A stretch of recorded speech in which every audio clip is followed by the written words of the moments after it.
Silakan Mbak Bim. Kalau tadi saya tanyakan, tadi ada dua mazhab sebenarnya kalau kita lihat nih ya. Satu mazhab nggak mungkin lah bisa ngejar 13-14 juta. Yang satu ini terstruktur sistematis masif loh. Bukti-buktinya bukan angka memang, tapi ada gejala-gejala dan juga apa yang disampaikan bukti-bukti yang kita hari ini dengar dan kemarin dengar. Yang mana yang kemudian MK akan putuskan? Yang mana kemudian MK nanti akan lihat? Sorry, dalil kita tidak TSM ya. Dalil kita pelanggaran serius terhadap konstitusi ya. Pelanggaran serius terhadap konstitusi. Ya, terutama azas luber dan jurdil. Oke, 03 TSM gitu ya. Barangkali kita bisa namakan dua mazhab itu, satu kuantitatif, satu kualitatif, mungkin begitu ya. Tapi kalau saya sendiri memang merasa bahwa dalam banyak hal, terutama untuk pemilu yang sekarang, mazhab kuantitatif itu sangat bisa diperdebatkan.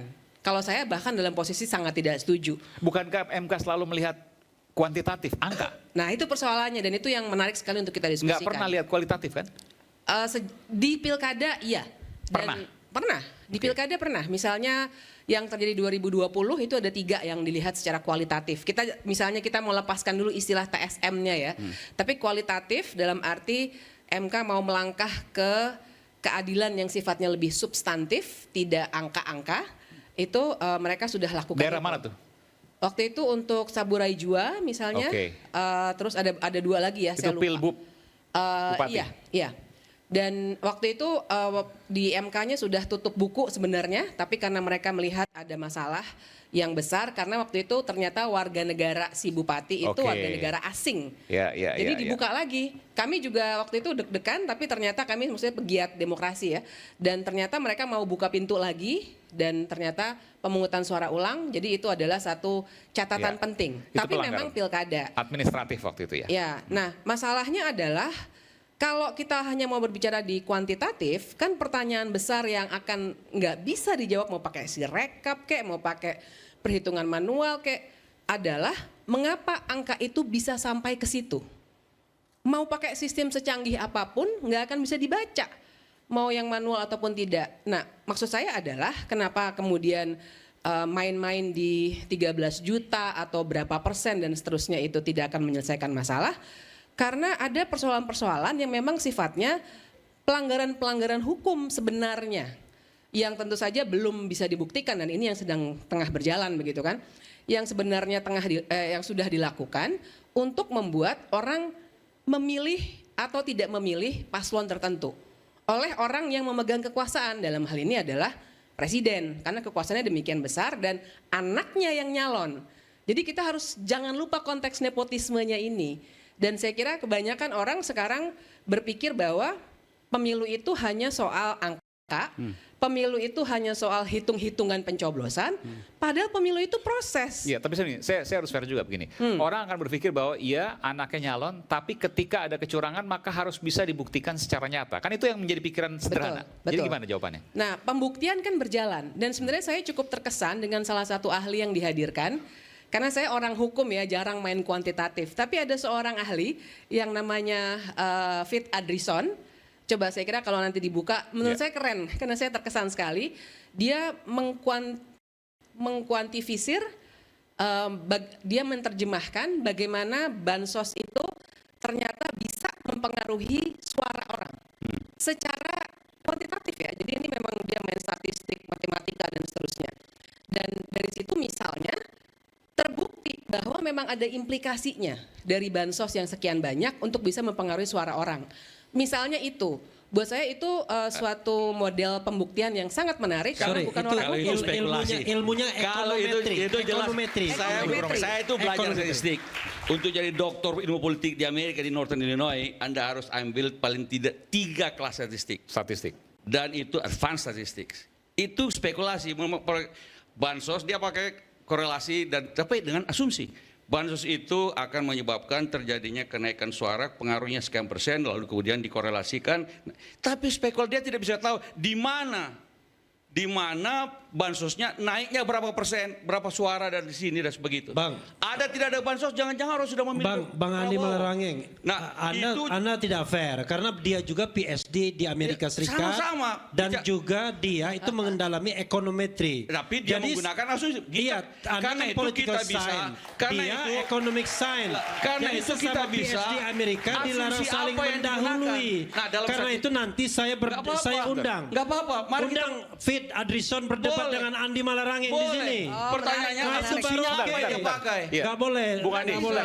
Nggak bisa juga dong sebentar. Anda menggunakan asumsi. Kalau ada bansos, lalu kemudian hendak terjadi kenaikan persen suara. Bagaimana melihatnya? Makanya Dari mana makanya dapatnya? makalahnya dibaca Itu secara namanya, lengkap dong. dia Jangan cuma pasti- ujungnya doang. Sudah pasti pakai Kita juga asumsi. tidak akan mengajukan Nggak bisa. seorang ahli yang hanya mikirnya nggak karuan. Justru saya Karena mengatakan- kita sudah baca makalanya, ini keren, makanya kita ajukan. Keren Makanya karena lengkap-lengkap sesuai bacanya. dengan pikiran Anda. Jangan baca yang tidak Tapi tidak lengkap. bisa secara objektif untuk mengatakan Itu. karena Dan hakim bansos konstitusi menghasilkan pun berapa persen tertarik suara. dengan ekonometri Tapi, itu. Coba Mas- dengar Arif tapi, Hidayat. Mas Aiman, Yang saya kedua, kira Saya sama seperti ini- Refli Harun tertarik katanya.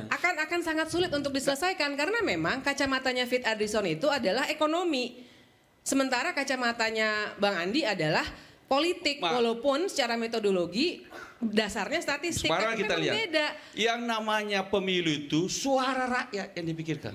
Karena itu maka kalau Anda mengatakan terjadi kecurangan, berapa suara rakyat yang terjadi kecurangannya?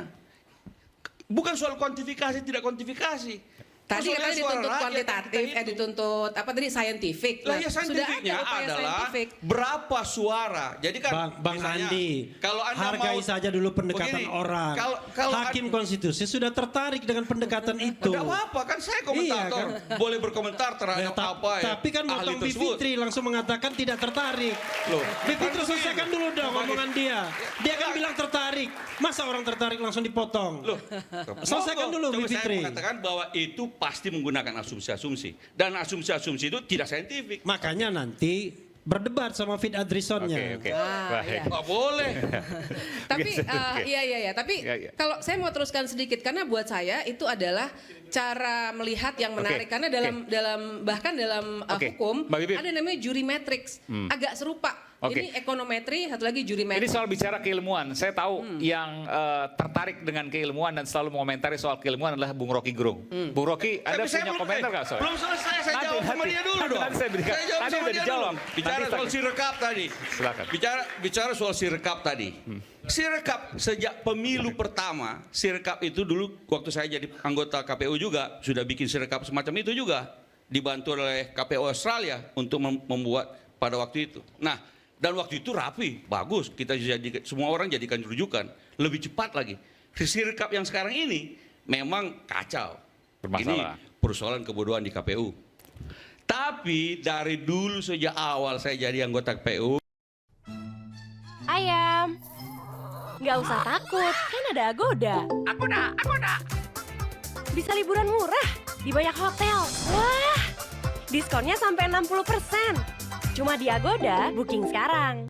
sudah mengatakan kepada semua orang sirekap atau apapun namanya itu, hitung cepat itu tidak bisa dijadikan acuan. Sirekap real count dong. Kan hitung Wah, itu manual. tidak bisa dijadikan acuan. Kenapa? Terlalu banyak kemungkinan error. Pada waktu itu, zaman 99, kita pakai fax machine. Karena waktu itu belum ada Iya, smartphone. handphone. Kita pakai fax machine. Tapi fax machine kadang-kadang kabur. Sehingga pemasukan itu pun lagi diketik lagi secara manual oleh staf-staf dan mahasiswa pada waktu itu. Dan tahun 2024 juga begitu, masih salah baca juga. Masih Aneh. salah baca juga. Jadi sirekap tidak bisa jadikan acuan. Lebih sahih adalah quick count. Karena quick count scientific dan errornya cuma plus minus 1%. Dan quick count, semua quick count mengatakan bahwa kalau mau bicara tentang fungsi kontrol terhadap pemilu, quick count mengatakan 02 menang. Hasilnya juga beda kurang dari 1%, 58%. Anies Iya. juga 01, 24%, beda kurang 1%. Ganjar 16%, beda kurang 1%. Semua itulah fungsi kontrol. Makanya waktu itu Jadi ini saking yakinnya, ada videonya juga Bung Anies mengatakan saking bahwa yakinnya 02 ini ya, 2 hari sebelum pencoblosan sudah pesan itu Istora Senayan untuk selebrasi. Oh, itu hebat sekali. Mengundang dong. Ini kelasnya Nabi Khidir ini. Mengundang dong. Ini kelas Nabi Khidir. Di 02, Karena itulah kita udahlah Bang, kita nggak polling percaya, dilakukan curangnya terus-menerus. luar biasa. Polling dilakukan setiap hari. Ada sistem mekanisme Kita juga polling yang mengakui dilakukan. bahwa quick count sehingga itu kita adalah tahu bagian dari bahwa konspirasi ini sudah lewat itu. 50%. Oke. Sudah lewat. Bu Rocky. Itu saintifik. Iya, oke. Nanti saya berikan 4 lagi, Bung Andi, Bung Fahri juga belum. Bung Rocky silakan. Tadi soal keilmuan, kuantitatif, kualitatif, ya. Terus kemudian soal bansos yang bisa dikuantifikasi ke angka dan lain sebagainya. Tapi itu merupakan asumsi menurut Bung Andi. Tapi ada ilmunya juga di sisi lain. Silakan Bung Rocky.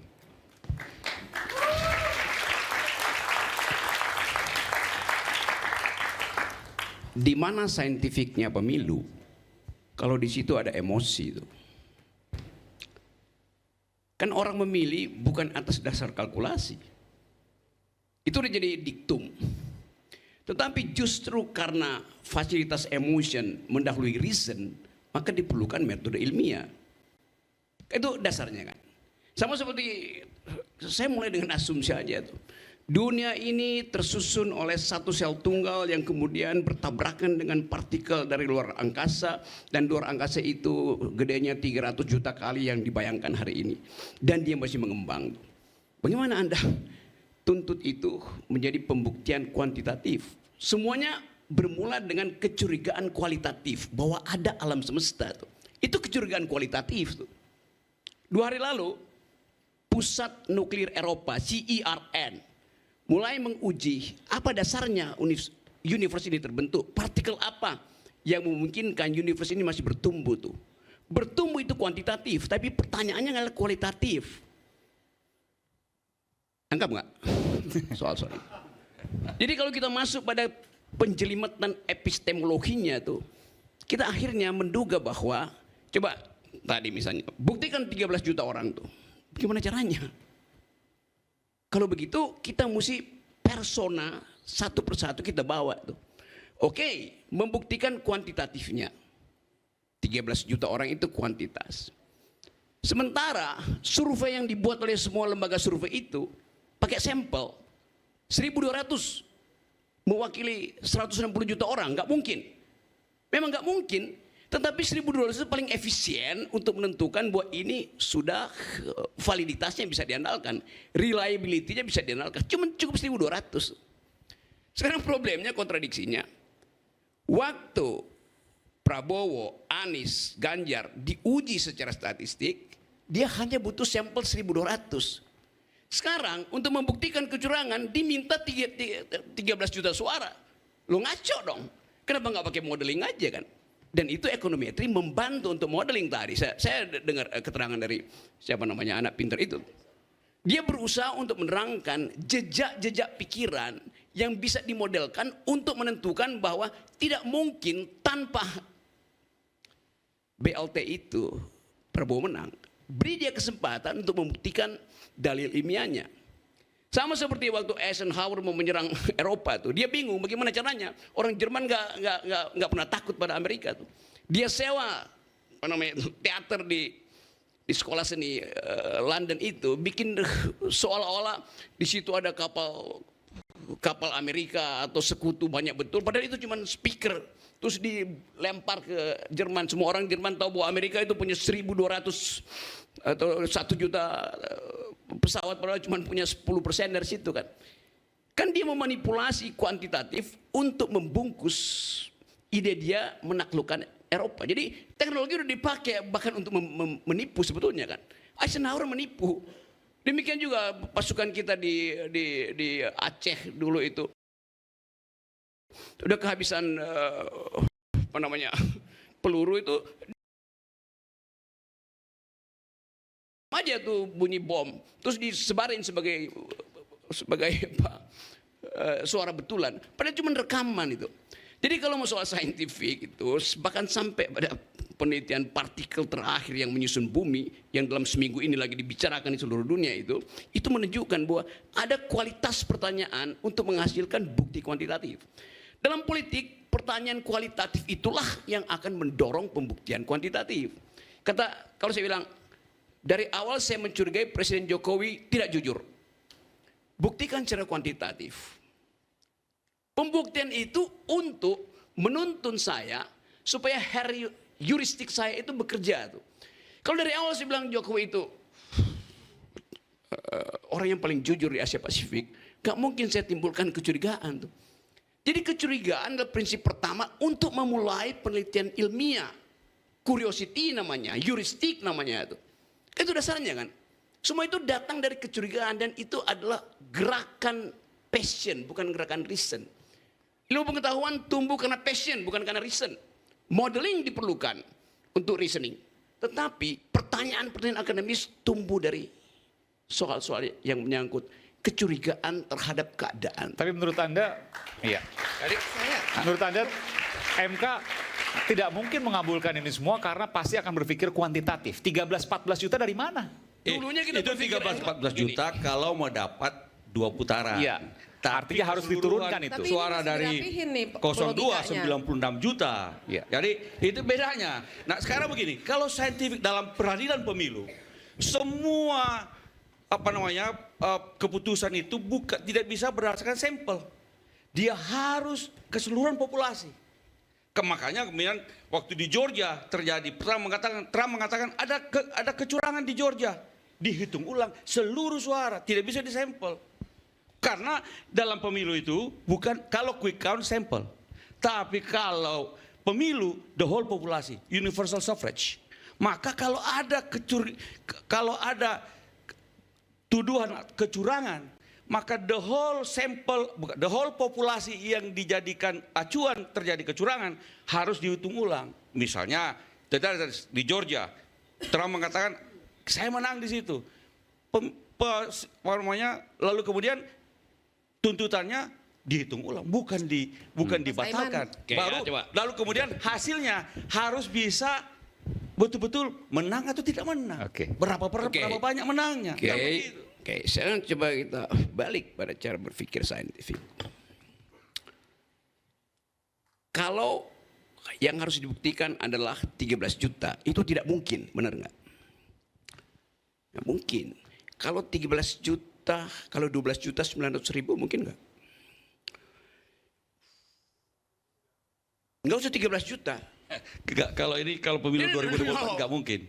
Oke, tidak mungkin. Banyak betul. Kalau misalnya 13 juta 800 ribu.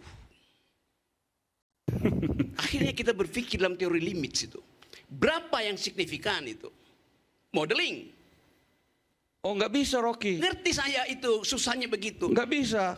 13 juta itu harus 13 juta. Kalau 13 juta 13 juta 1. Oke, Kayaknya kita ada perbedaan paradigma Nggak bisa. soalnya. Ngerti Karena saya ini itu. universal suffrage. Betul. Tidak bisa disampel. Betul, sampel harus identik dengan populasi. Dalilnya begitu tuh. Exactly. Sekarang menentukan misalnya 13 juta precision itu. Bisa nggak? Nggak bisa. Kalau 13 juta nggak bisa, 200 ribu juga pasti nggak bisa presisinya. Oh bisa 200 ribu. Ini cuma kecepatan menghitung mesinnya, efisien nggak mesinnya tuh. Jadi kenapa dihalangi 13 juta kalau 200 ribu bisa dibuktikan, kalau 10 bisa dibuktikan. Secara saintifik, biarin aja pembuktian 13 juta, kasih kesempatan dibuktikan. Setuju. Ya, oke, Setuju. kenapa dihalangi coba? Tapi tolong tunjukkan di mana 13 juta itu. Udah, biarin di dia. TPS mana? Nah, Ya? Gini ya, Kan begitu. kita mau fair. Kalau 20 bisa saya tunjuk hidung itu. Kalau 13 juta nggak mungkin lu tunjuk hidung. Minta 13 juta orang untuk tunjuk hidung 13 juta orang itu. Secara teoritis itu bisa. Yang masalahnya adalah kenapa kita takut untuk pergi pada pembuktian yang mungkin tidak sampai 13 juta. Tetapi bisa menyebabkan perubahan pikiran mindset dari hakim konstitusi. Itu dasarnya kan. Itu yang saya mau terangkan tadi bahwa Mahkamah Konstitusi sekarang lagi berupaya untuk memuliakan kembali dirinya yang udah berantakan tuh. Jadi dia lagi terima argumen-argumen. Bagus betul sekarang Mahkamah Konstitusi itu jadi kelas saintifik tuh. Kita taruh di situ keterangan Romo Magnis sebagai seorang etikus ditambah dengan keterangan saintifik dari anak FPI itu. Jadi kita dapat pengetahuan pengalaman baru untuk menguji apakah pelanggaran pemilu harus selalu melalui pembuktikan sampel harus setara dengan populasi. Itu masalahnya tuh. Artinya sampai kiamat kita nggak mungkin memakai teori lain, bisa aja. Kan kecurigaan itu datang. Kalau saya misalnya, saya bilang tiga-tiganya itu curang. Kenapa? Karena tiga-tiganya memanfaatkan threshold 20% yang sebetulnya curang dari awal teori itu. Yang juga dibantah oleh Kalau itu kita Partai cocok. Ya karena itu dasarnya. Jadi saya paham maksud apa yang Bung Rocky. Saya terang sedikit lagi. Sebelum pemilu dimulai, saya bilang pada Pak Luhut Binsar Panjaitan, dia tanya soal pemilu kenapa kau protes? Saya bilang, aku mau bikin gerakan LBP. Apa itu? Liga Boykot Pemilu. Dia jangan pakai nama aku, saya bilang jangan pakai. Karena dari awal kecurangan itu udah dimulai di situ tuh. Threshold 20%, lalu Jokowi mulai cawe-cawe, 3 periode, perpanjang segala macam. Jadi di belakang kepala kita udah bekerja curiosity untuk menagih bahwa Jokowi di ujungnya dia pasti curang. Nah proses ini akan dibuktikan dengan argumen akademis, kualitatif segala macam tuh. Jadi kita dorong dulu ini pembicaraan itu sehingga kita tonton itu, kita kasih komentar aja kan. Jangan kita halangi itu, menghalangi artinya berupaya untuk mengendalikan hasil result. Jadi biar hasil itu diputuskan Mahkamah Konstitusi. Kita juga mau didik nih hakim-hakim Mahkamah Konstitusi, jangan sekedar menjadi the guardian of the constitution, the guardian of the moral supremacy di dalam soal-soal demokrasi. Kayak itu intinya kan. Apalagi kalau kita katakan bahwa jejak awal kecemasan 02 itu terbaca pada kalimat-kalimat Yusril Iza Mahendra. Dia mulai ragu nih. Bahwa secara moral memang dia tolak. Tapi karena itu fakta positif, maka dia mesti terima. Tadi saya terangkan di media massa, Pak. Coba Yusril periksa argumen yang sama dipakai oleh pembela-pembela Hitler. Yang mengatakan, Pak, tidak ada salahnya menerima perintah Hitler untuk membunuh orang. Di pengadilan Nuremberg nilainya diubah tuh. Anda manusia, Anda mesti pikir bahwa hukum positif itu bisa Anda atasi, bisa Anda tidak patuhi. Maka mulai ada istilah pembangkangan pada perintah komandan karena dasarnya moral. Kan kita belajar dari Perang Dunia Kedua kan. Saya cuma pakai Yusril karena saya tahu Yusril belajar sedikit juga tentang hal yang disebut fungsi etik di dalam hukum itu. Oke. Kalau pertanyaan Hotman Paris itu memang nggak berharga untuk ditanggapi. Saya senang tadi. Bang Adi, Mau nanti kita akan kembali lagi. Saya beri kesempatan Bang Adi banyak juga nanti. Saat lagi di Rakyat Bersuara.